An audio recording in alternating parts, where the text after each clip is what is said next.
La puerta de la sala del juzgado se cerró a mi espalda. Miré el certificado de divorcio en mi mano y no sentí tristeza, solo alivio. 3 años de matrimonio, 3 años de sumisión, terminados de una forma tan limpia que hasta a mí me dio un escalofrío.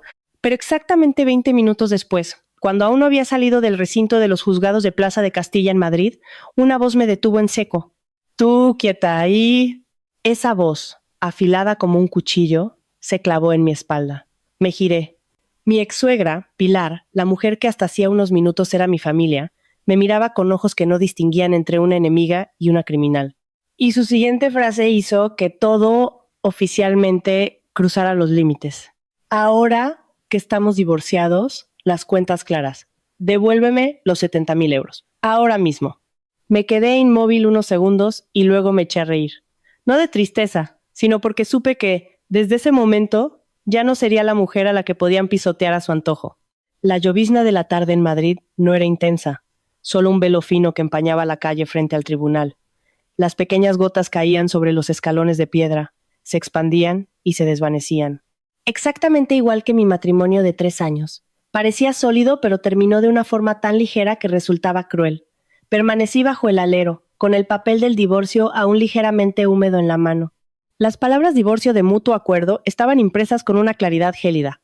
Sin disputa de bienes, sin hijos, sin ataduras. Cualquiera que lo viera desde fuera pensaría que había tenido suerte. Pero solo yo sabía lo que había tenido que soportar durante 3 años para conseguir esas 3 palabras. Mutuo acuerdo. Un matrimonio donde cada decisión requería un permiso. Un hogar que nunca sentí como mío. Una familia donde cada comida era un examen, desde cómo cocinaba, cómo hablaba, hasta cómo respiraba, y especialmente mis suegros. Pilar siempre me miraba como si yo fuera un artículo defectuoso, comprado para descubrir después que no valía el precio pagado. Las chicas de ahora sois solo fachada, pero no sabéis hacer nada útil. En mi casa no falta el dinero, falta gente que sepa cuál es su sitio. Que te quede claro, sin mi hijo, no serías nada. Escuché esas frases durante 3 años, sin faltar un solo día. Pero hoy todo había terminado. Bajé los escalones, mis tacones golpeando suavemente la piedra húmeda. Nadie me despedía, nadie me llamaba. Mi exmarido, Alejandro, el hombre que una vez prometió protegerme toda la vida, se había ido justo después de la vista, sin mirar atrás ni una sola vez. ¡Qué ironía! 3 años de mi juventud, a cambio de una espalda que se alejaba con determinación. Respiré hondo, dispuesta a salir por la puerta principal, cuando... ¿He dicho que te detengas? La voz sonó detrás de mí, tan fría y familiar, que no necesité girarme para saber quién era. Me detuve en seco, no por miedo, sino porque sabía que esto aún no había acabado. Me giré lentamente. Pilar estaba a pocos metros, con su impecable traje negro, el pelo recogido en un moño alto sin un solo cabello fuera de lugar y sus ojos afilados como cuchillas. Pero hoy, en su mirada no solo había desprecio, sino también algo parecido a la frustración, como si no aceptara la derrota. Caminó rápidamente hacia mí, el sonido de sus tacones contra la piedra resonando con autoridad y presión. Ahora que estamos divorciados, las cuentas claras, dijo. Su voz no era alta, pero sí lo suficiente para que los pocos que pasaban nos miraran. Me debes 70,000 euros. Págame ahora mismo. El aire pareció congelarse por un segundo. La miré y sonreí levemente. ¿70,000 euros? Pregunté, mi voz tan suave que me resultó extraña a mí misma. No te hagas la tonta, Siseo. ¿El dinero que te di cuando montasteis la empresa? ¿Creías que lo había olvidado? Ah, ese dinero. Un recuerdo fugaz cruzó mi mente. El día en que Alejandro y yo empezamos nuestro proyecto empresarial. No teníamos nada más que una idea y unos cuantos planes de negocio mal esbozados. Ella nos dio 70,000 euros, pero a cambio de innumerables recordatorios y humillaciones, como si le debiera la vida entera. Y lo más irónico es que ese dinero se lo había devuelto hacía mucho tiempo, aunque sin papeles de por medio. La miré directamente a los ojos, con la mirada serena. ¿Estás segura de que todavía le debo algo, Pilar? Segurísima, respondió al instante, sin dudar.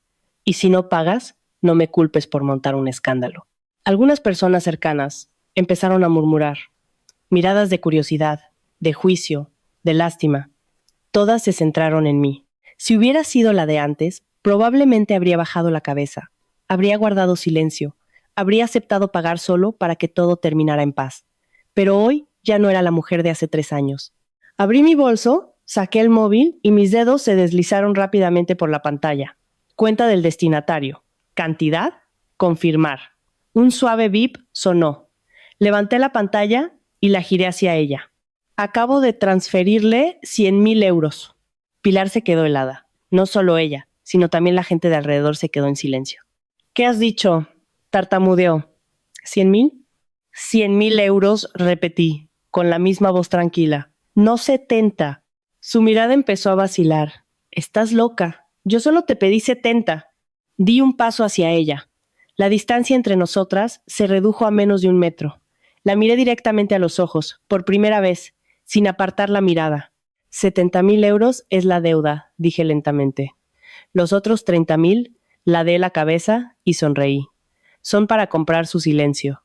Pilar se quedó petrificada. El ambiente se solidificó. Tú, me señaló con un dedo tembloroso. ¿Te atreves a hablarme así? No respondí de inmediato. Guardé el móvil tranquilamente en mi bolso y dije una frase que hizo que su rostro cambiara por completo. A partir de ahora, ni usted ni su familia tienen ningún derecho a interferir en mi vida. Una ráfaga de viento sopló, trayendo el frío de la llovizna.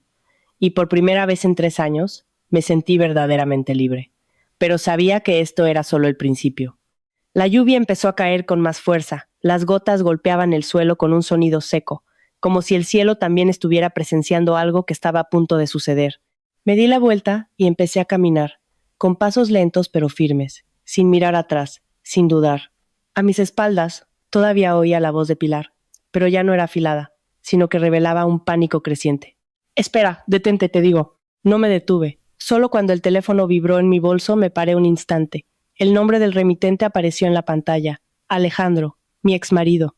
Miré la pantalla un par de segundos y contesté. Diga, mi voz era tan serena que hasta a mí me sorprendió.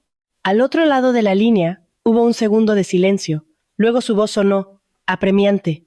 Valentina, ¿dónde estás? Sonreí levemente. Estamos divorciados, Alejandro. No necesitas saberlo. No seas así, dijo, bajando el tono pero sin ocultar su tensión. Acabo de recibir una notificación de la empresa. No dije nada, solo esperé en silencio. Un silencio lo suficientemente largo para que él mismo entendiera. ¿Has sido tú? Su voz se hundió. La decisión de mi despido la has firmado tú. Miré la calle que tenía delante. Los coches pasaban, salpicando agua del asfalto mojado. Todo seguía normal, solo que mi vida acababa de tomar un rumbo completamente diferente. Sí, respondí, escuetamente. Al otro lado de la línea se hizo el silencio absoluto. Imposible, murmuró. No tienes ese poder. Cerré los ojos por un segundo. 3 años. 3 años siendo tu mujer. 3 años en los que nunca me preguntaste, ¿qué estás haciendo, Valentina? ¿Qué planes tienes? ¿Quién eres en realidad? ¿Y solo ahora empiezas a preguntártelo? ¿De quién crees que es esa empresa? Le pregunté suavemente. Es mía. La construí desde cero, respondió al instante, casi por reflejo. Me eché a reír, una risa contenida pero que a mí misma me sonó amarga. ¿Tú la construiste? Repetí. ¿Recuerdas de dónde salió el primer dinero para ponerla en marcha? Él se quedó en silencio. No fueron los 70,000 euros de tu madre, continue, pronunciando cada palabra con claridad, ni tampoco tus ahorros. Fueron 3 millones de euros de mi cuenta personal.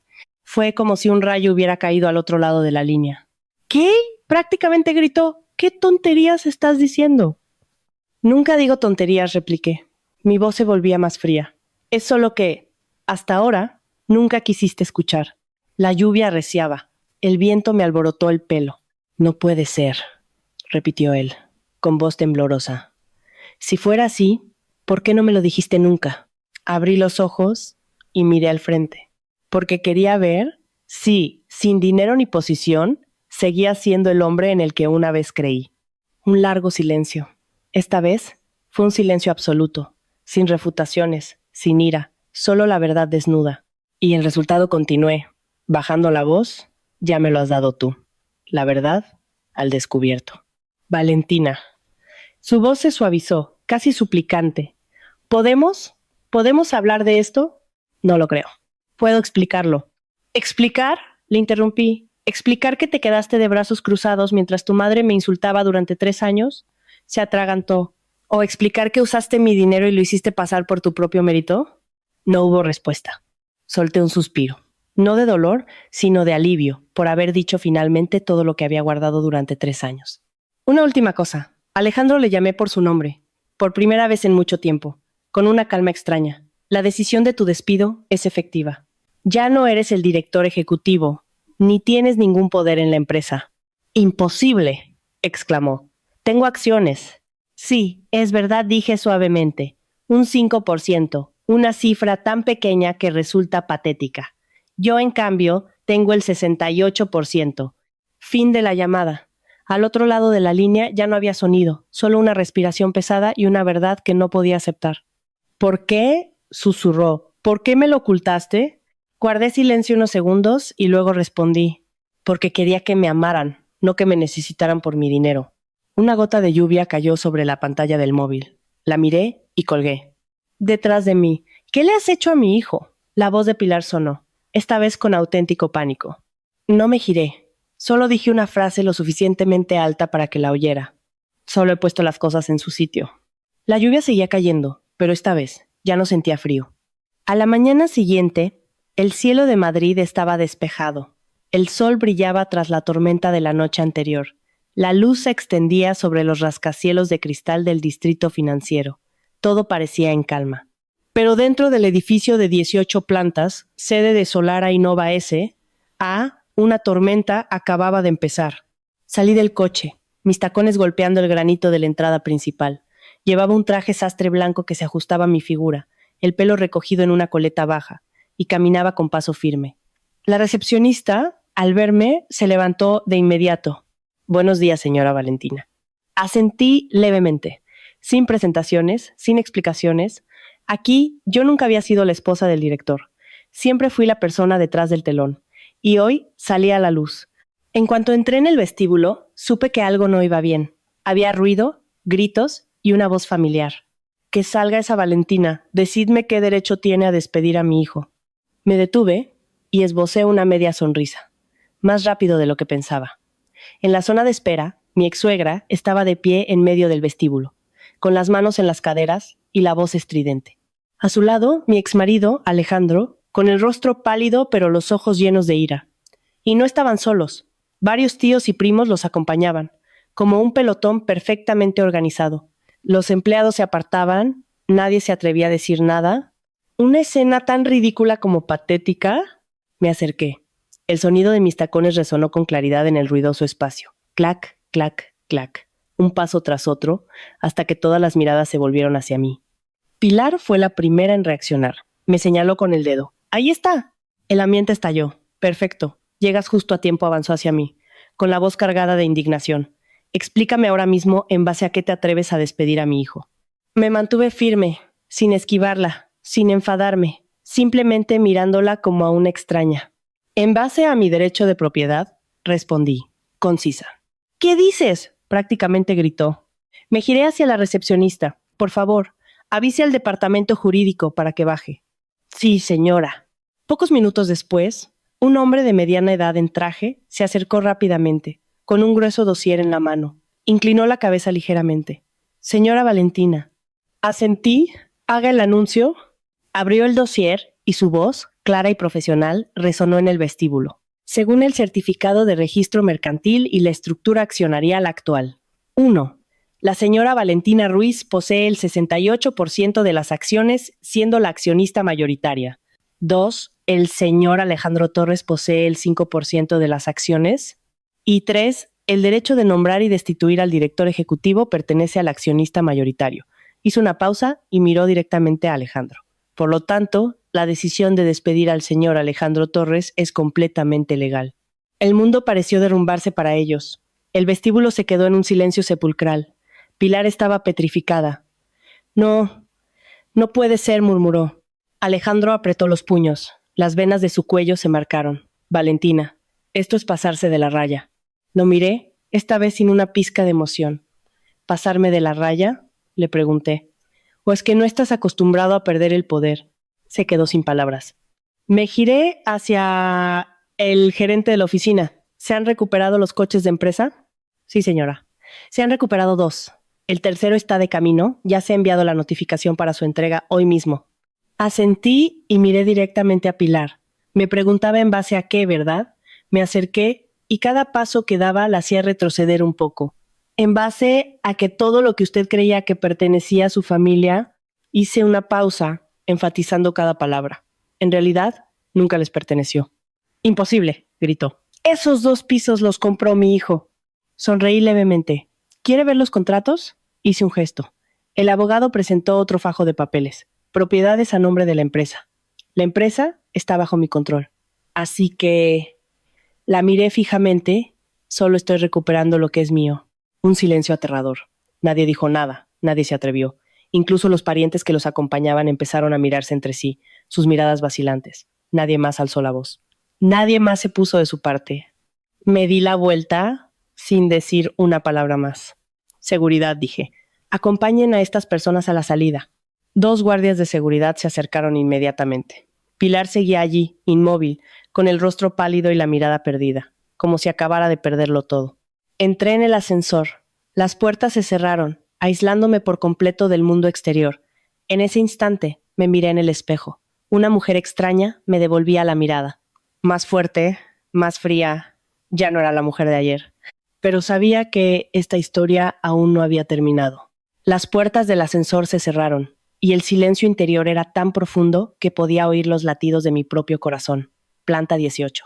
Las puertas se abrieron a un largo pasillo enmoquetado en gris, flanqueado por cristaleras que ofrecían una vista panorámica de la ciudad. La luz de la mañana entraba a raudales, reflejándose en cada superficie y haciendo que todo pareciera nítido hasta la frialdad. Salí y, antes de llegar al final del pasillo, por fin has vuelto a tu sitio. Una voz masculina, grave y tan familiar que me hizo detenerme en seco. Me paré, sin girarme de inmediato. En un instante, un torrente de viejos recuerdos me invadió. Me di la vuelta. Él estaba allí, apoyado ligeramente en un escritorio, con las manos en los bolsillos y una mirada tranquila pero insondablemente profunda. Marco, el hombre al que pensé que no volvería a ver jamás. ¿Qué haces aquí?, pregunté, manteniendo la calma. Él sonrió levemente. Creo que esa pregunta debería hacértela yo a ti. Se acercó, con pasos lentos y seguros. La presidenta Valentina Ruiz, desaparecida durante 3 años, por fin se digna a aparecer. Apreté ligeramente los puños. Sigue siendo igual de sarcástico. Y tú, me recorrió con la mirada, deteniéndose un instante, sigue siendo una experta en esconderte. Aparté la cara, no quería que viera ninguna emoción en mí. ¿A qué has venido? Negocios, respondió secamente, y dejó un dossier sobre la mesa. La sucursal de Frankfurt. El proyecto que dejaste a medias hace 3 años. Me quedé helada. Mis ojos se posaron inconscientemente en el dossier. El nombre del proyecto, las cifras de inversión, todo me resultaba familiar. Tú, levanté la vista lentamente. ¿Aún lo conservas? No lo conservo, dijo. Lo esperaba. El aire se volvió denso. Sabía que no podía seguir esquivándolo. ¿Has venido a remover el pasado? Marco negó con la cabeza. He venido a hacerte una pregunta. Me miró directamente, su mirada más seria que nunca. Hace 3 años, ¿por qué sacaste 3 millones de euros del proyecto? Esa pregunta fue como una cuchillada directa a un recuerdo que había intentado enterrar. Guardé silencio. Él dio un paso más. ¿Lo sabías? Por culpa de ese dinero, todo el proyecto casi se va a la quiebra. Lo compensé después. Lo sé. Entonces, ¿por qué preguntas? Quiero oírlo de ti. Cerré los ojos un segundo y los abrí. Se acabó el evitarlo. Porque me casé. El silencio se instaló. Marco no dijo nada, solo me miraba. Esos 3 millones, continué, con voz más lenta. Los usé para empezar una nueva vida con él. ¿Y creías que lo merecía? Esa pregunta me hizo soltar una risa amarga. No dije. Pero en ese momento quería creer que sí. Marco no preguntó más, solo asintió levemente. Así que aceptaste desaparecer de todo. Necesitaba una vida normal. ¿Y la conseguiste? Me quedé en silencio. La respuesta era más que obvia. Me observó durante un largo rato y luego dijo, «Has cambiado». ¿A mejor o a peor?, pregunté. No respondió de inmediato. Solo sonrió de lado, más peligrosa. Empujó el dossier hacia mí. «Este proyecto todavía te necesita». «No estoy segura». Valentina dijo mi nombre. Su voz se volvió más grave. «Esta vez, no huyas». Miré el dossier y luego lo miré a él. Hace 3 años me fui sin una sola explicación. 3 años después, él seguía aquí. Sin reproches, sin resentimiento, solo esperando algo que nunca imaginé. ¿No estás enfadado conmigo?, pregunté. Marco me miró, su mirada se suavizó pero seguía siendo profunda. Lo estuve, dijo. directamente. Pero lo entendí. Fuera de la cristalera, el sol estaba más alto. La ciudad resplandecía. Un nuevo comienzo. O quizás otra tormenta. Puse la mano sobre el dossier. No lo abrí, pero tampoco la retiré. Y supe que, esta vez, mis decisiones ya no afectarían solo a un matrimonio. La oficina en la planta 18 seguía en silencio, pero el ambiente había cambiado. Yo permanecía de pie, con la mano sobre el dossier que Marco me había dado, y él estaba frente a mí, sin apartar la mirada. Una tensión invisible se alargaba hasta que... ¡Bam! La puerta de la oficina se abrió de un empujón. Sin necesidad de girarme, supe quién era. Valentina. La voz familiar, pero esta vez sin un ápice de confianza, solo una mezcla de ira y pánico. Alejandro estaba en la puerta, con la camisa arrugada, la corbata torcida y el pelo, siempre impecable, ligeramente despeinado. Jadeaba, con los ojos enrojecidos por la falta de sueño o por haber sido acorralado. Detrás de él, un guardia de seguridad intentaba detenerlo. «Déjalo pasar. Y que nadie entre», dije. El guardia se detuvo, asintió y se retiró. La puerta se cerró, dejando la habitación con solo 3 personas. Nuestras miradas se cruzaron. Alejandro me miró a mí y luego a Marco. Su vista se detuvo un segundo en él. «¿Y tú quién eres?» Marco no respondió. Se cruzó de brazos y se apoyó en la mesa, observando la escena como si fuera una obra de teatro. Alejandro se volvió hacia mí. «Explícamelo». «¿Qué quieres que te explique?», pregunté. «¿Qué hay entre tú y él?». Esa pregunta hizo que el ambiente se volviera aún más pesado. Antes de que yo pudiera hablar, Marco se adelantó. ¿Soció su voz, grave y clara? ¿Y la persona a la que ella abandonó? Alejandro se quedó de piedra. ¿Abandonó? Me miró, con los ojos llenos de incredulidad. «Valentina, ¿de qué va esto?» «Antes de casarme contigo, él y yo trabajábamos juntos en un proyecto». «¿Y lo dejaste por mí?», preguntó Alejandro, con la voz cargada de tensión. «¿O eligió a alguien más fácil de controlar?», intervino Marco. Su tono no era sarcástico, pero sí lo suficientemente hiriente.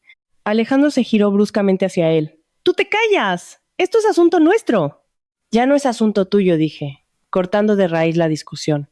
Alejandro se quedó rígido. «¿Qué has dicho?». «Que nos hemos divorciado». «Lo sé», casi gritó. «Pero no puedes». «¿No puedo qué?», le reté. «¿No puedo vivir mi propia vida?». Se quedó en silencio, pero su mirada empezó a cambiar. Ya no era solo ira, era desesperación. «De acuerdo». Sonrió amargamente. «¿Crees que has ganado?». No dije nada, solo lo observé. «¿Crees que por tener el 68% de las acciones lo controlas todo?». Continuó. «¿Has olvidado que esta empresa tiene otros inversores?». Fruncí ligeramente el ceño, un detalle que no había tenido tiempo de revisar. «He vendido mis acciones», dijo Alejandro, bajando la voz. «Mi 5% ya no está aquí». Marco se enderezó. Su mirada cambió. «¿A quién se las has vendido?». Alejandro no respondió de inmediato. Me miró con una extraña sonrisa. «A alguien que tiene muchas ganas de verte». La puerta se abrió de nuevo. Una mujer entró. Tacones altos, vestido ajustado, pelo ondulado y una mirada gélida. La miré y por un segundo mi corazón se detuvo. «¿Cuánto tiempo, Valentina?» Sonrió. «¿O debería llamarte hermanita?». Apreté los puños. Mi voz se heló. «Clara, mi hermanastra, la hija de mi padre con otra mujer, la persona que desapareció de nuestra familia hace años y que ahora estaba aquí, como la nueva accionista de la empresa». Clara entró, su mirada pasó por encima de mí y se detuvo en Marco. Una leve sonrisa. «¿Sigues igual de apuesto, Marco?». Marco no respondió, solo la miró con cautela. Lo entendí. Nada de esto era una coincidencia. El 5% de Alejandro, la aparición de Clara, una nueva partida de ajedrez acababa de comenzar. La puerta se cerró detrás de ella. El aire en la habitación parecía haberse comprimido. 3 años atrás, pensé que había dejado el pasado atrás. Pero ahora, el pasado estaba justo delante de mí, vivo, afilado y más peligroso que nunca.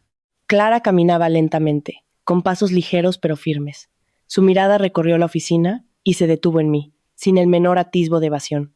«Has cambiado mucho», hermanita. Su voz era la misma de siempre, suave pero con una capa de espinas ocultas. No respondí, solo lo observé. La misma sangre, pero nunca la misma familia. «Creía que te conformarías con tu vida de casada», continuó. «No esperaba que volvieras tan pronto».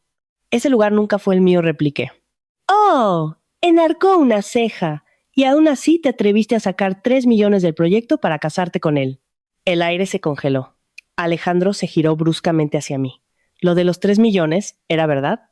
No lo miré, mis ojos estaban fijos en Clara. ¿Desde cuándo me vigilas? Desde antes de que te fuera, sonrió. ¿Creías que podías esconderlo todo? Apreté los puños. Una vieja sensación de asfixia volvió. ¿Qué quieres? Pregunté directamente. Clara ladeó la cabeza. Recuperar lo que me pertenece. Aquí nunca has tenido nada. ¿Estás segura? Rió por lo bajo. ¿O has olvidado a quién eligió papá? Esa frase fue como un puñal. Marco frunció el ceño. ¿Papá? Clara se giró hacia él. ¿Aún no lo sabes? Me miró con frialdad. ¿Tampoco le has contado a él sobre tu familia? La verdad ya no podía ocultarse. Respiré hondo. Mi padre fue el fundador de este grupo. Silencio. Marco me miró, su expresión cambió. Así que, dijo lentamente, no eres solo un accionista. Soy la heredera legítima, respondí, pero no la única. Clara se echó a reír. Te falta un detalle. Sacó un documento de su bolso y lo puso sobre la mesa. El testamento. Miré el papel. Mi corazón se aceleró. Papá dejó el 70% de las acciones a la persona con la capacidad de dirigir la empresa, dijo Clara. No especificó un nombre, lo que significa que tú tienes el 68% porque te adelantaste.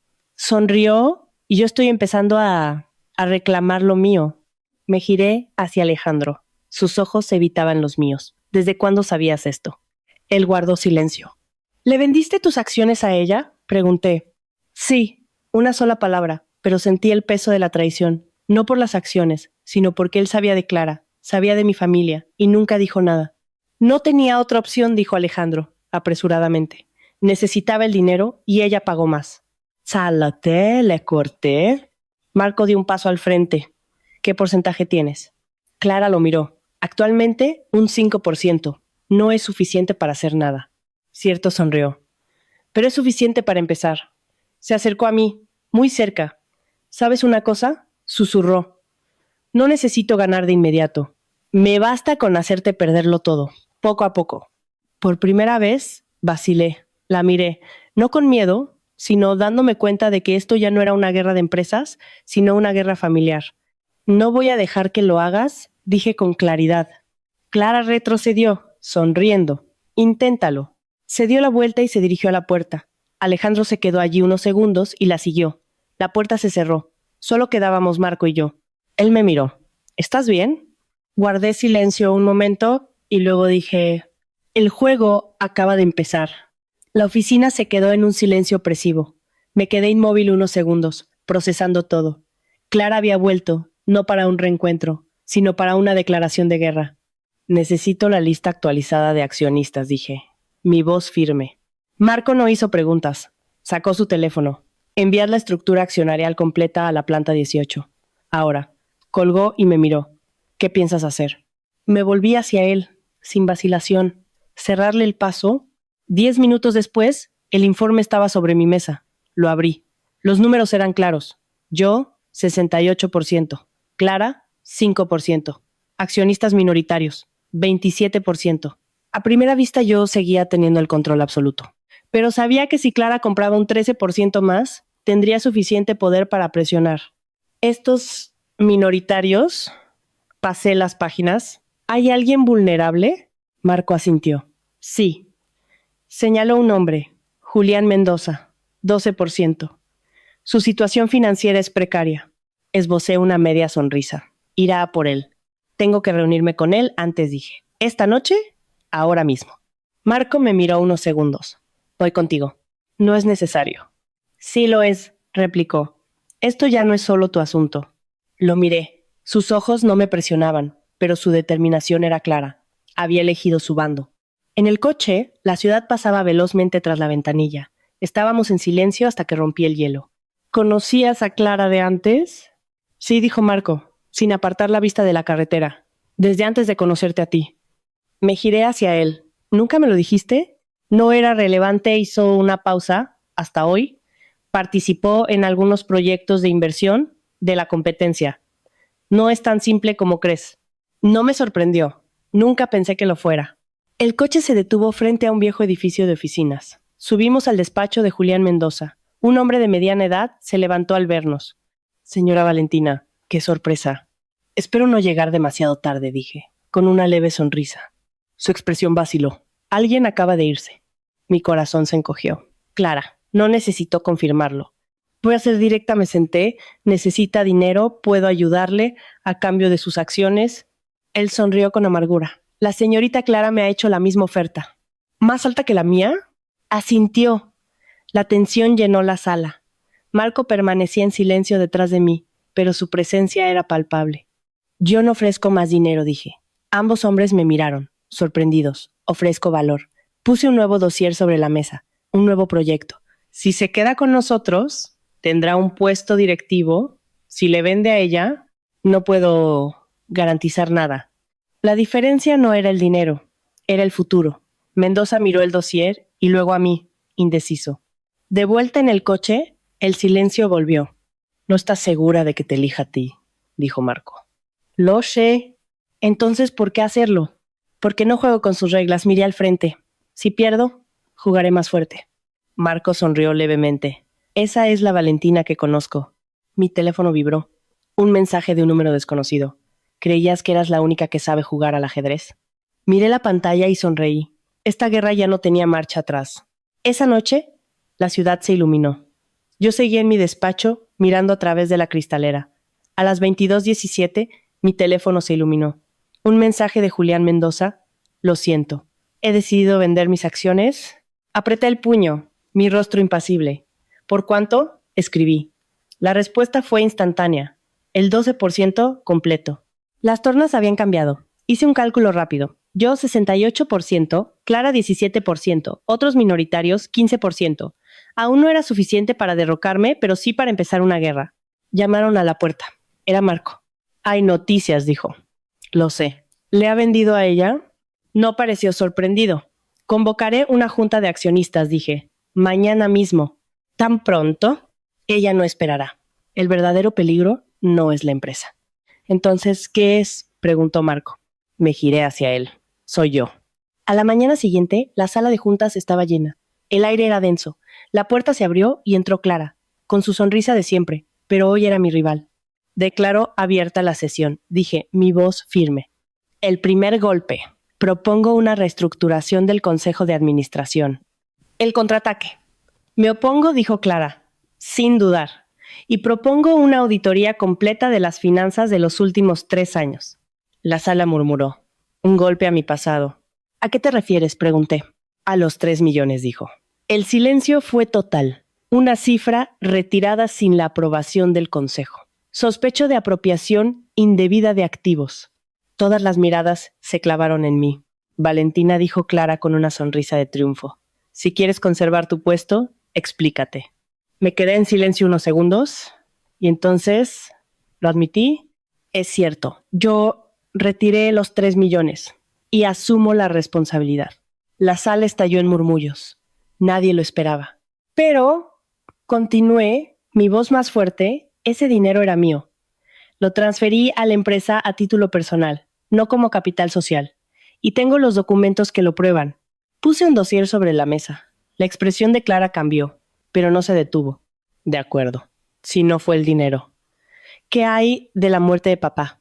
La sala se quedó helada. Mi corazón se detuvo. ¿Estás segura?, dijo Clara, mirándome fijamente, de que no tuviste nada que ver. La sala de juntas se sumió en un silencio aterrador. La pregunta de Clara quedó suspendida en el aire, como una sentencia. Me quedé inmóvil, y fue precisamente ese silencio lo que hizo que todos dudaran. Valentina.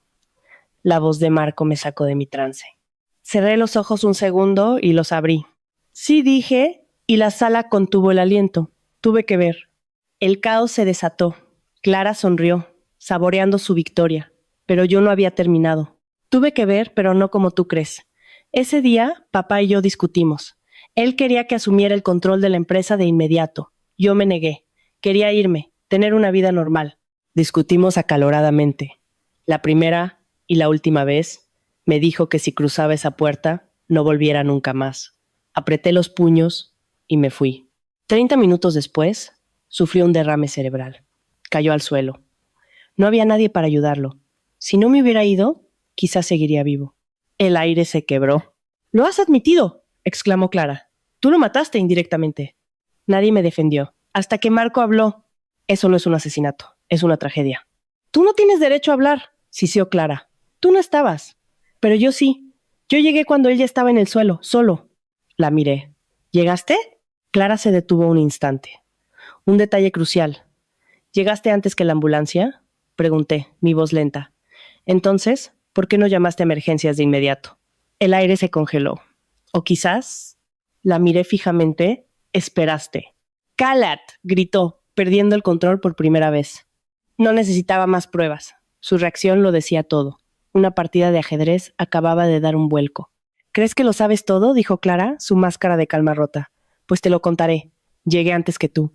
Escuché cómo papá te suplicaba que te quedaras, te dijo que no le quedaba mucho tiempo. Mi corazón se encogió, pero tú le diste la espalda. Cuando te fuiste, él cayó. Entré. Todavía estaba consciente. Me miró y me dijo una cosa. No llames a Valentina. Me quedé de piedra. No quería que lo vieras así. Pero llamé a emergencias de inmediato. Ya era demasiado tarde. La miré, el enfado reemplazado por un vacío. ¿Por qué no lo dijiste nunca? Porque no te lo merecías, dijo, su voz cargada de resentimiento. Tú elegiste irte. Yo fui la que se quedó. Yo organicé el funeral. Yo. Su voz se quebró. Y aún así, el testamento no llevaba mi nombre. Entonces lo entendí todo. No era por la empresa. Era el dolor de una hija que nunca se sintió reconocida. Me acerqué a ella. Tienes razón. Yo me fui. Pero eso no te da derecho a destruirlo todo. Puedo. O puedes elegir detenerte, la interrumpí. Te daré parte de las acciones, no porque me lo exijas, sino por él. Clara me miró, su expresión vacilante. ¿Crees que necesito tu compasión? Creo que necesitas una razón para parar.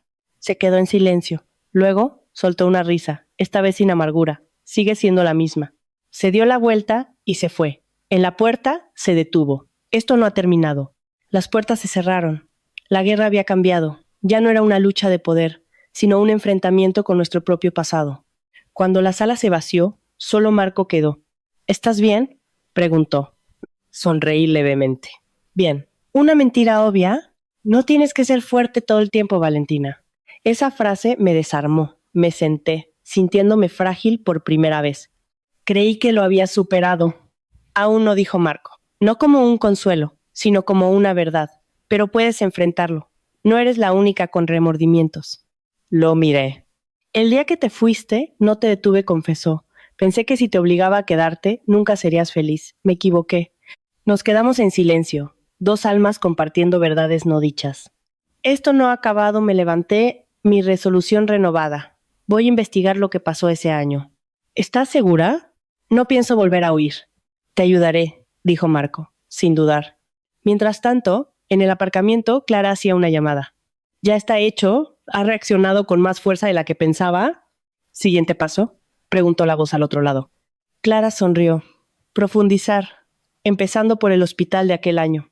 A la mañana siguiente, fuimos al hospital donde ingresaron a mi padre. Quisiera ver el historial clínico de mi padre. Ricardo Ruiz pedía en recepción. La empleada tecleó y frunció el ceño. Lo siento, ese historial no está en el sistema. Imposible. ¿Ingresó aquí?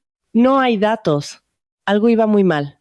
Un historial no desaparece así como así. Tras insistir, conseguimos el nombre del médico de urgencias de aquel día, el doctor Morales, pero ya no trabajaba allí. Se fue de repente, nos dijo una enfermera unas 2 semanas después de aquel caso. Conseguimos su dirección. Una pequeña casa en las afueras. Un hombre mayor nos abrió. Usted es la hija del señor Ruiz, dijo, sin sorpresa. Sabía que vendría. Dentro, nos contó la verdad. El historial no está en el hospital porque yo lo tengo aquí. Me ordenaron eliminarlo. Sacó una carpeta. Llegaron 2 personas a casa de su padre después de que usted se fuera. La primera, su hermana. La segunda, un hombre llamado Ricardo Vega. Ricardo Vega, dijo Marco, el antiguo director financiero. Desapareció poco después de la muerte de tu padre. Él fue quien llamó a la ambulancia, continuó el doctor. No su hermana. Ella llegó antes pero no llamó. Discutieron. Durante 32 minutos, su padre estuvo en el suelo mientras ellos discutían. Mi sangre se heló. Intenté informar de ello, pero me obligaron a modificar el informe y a eliminar sus nombres. Alguien de la empresa con mucho poder. ¿Y qué pasó con Ricardo Vega?, pregunté.